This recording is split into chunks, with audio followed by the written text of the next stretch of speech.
Hello বন্ধুরা, আশা করছি সবাই ভালো আছো। আজকে আমি রান্না করছি মাটন। তো মাটনের ভিডিও আমার চ্যানেলে এই প্রথম। তো দেখুন, আমি পেঁয়াজ কেটে নিয়েছি আর যা যা মশলা লাগে সব রেডি করে নিয়েছি। তো তেল গরম হয়ে গেছে, সবার প্রথমে আমি পেঁয়াজগুলো ভেজে নিচ্ছি। তো পেঁয়াজগুলো একটু সামান্য লাল লাল করে ভেজে নিয়েছি। এবার আমি দিয়ে দিচ্ছি মশলা।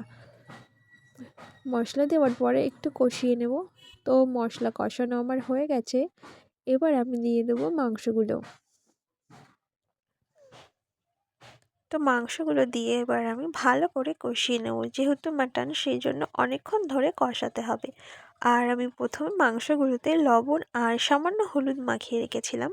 তো আপনারাও এভাবে লবণ হলুদ মাখিয়ে রাখবেন, তাহলে মাংস খেতে বেশি টেস্ট হবে। তো দেখুন বন্ধুরা, আমার মাংস কষানো প্রায় হয়ে গেছে, আর একটু হবে।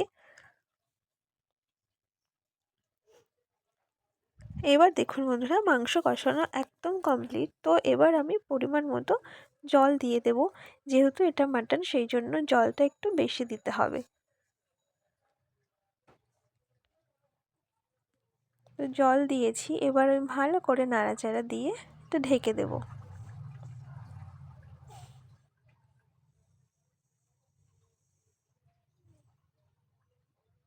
তো বন্ধুরা, জলটা ফুটতে শুরু করে দিয়েছে। এবার আমি দিয়ে দিলাম খাসির তেলগুলো। এটা জলে না দিয়ে যদি তেলের ওপরে দিতাম তাহলে এটা গলে যেত, সেই জন্য আমি তো জলে দিলাম।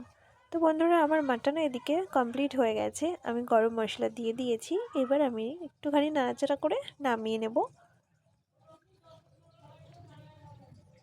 তো বন্ধুরা দেখুন, একদম পুরোপুরি রান্না কমপ্লিট। তো আপনারাও অবশ্যই এভাবে রান্না করে খাবেন আর জানাবেন কেমন হয়েছে। নিয়ে আসছি পরের ভিডিও।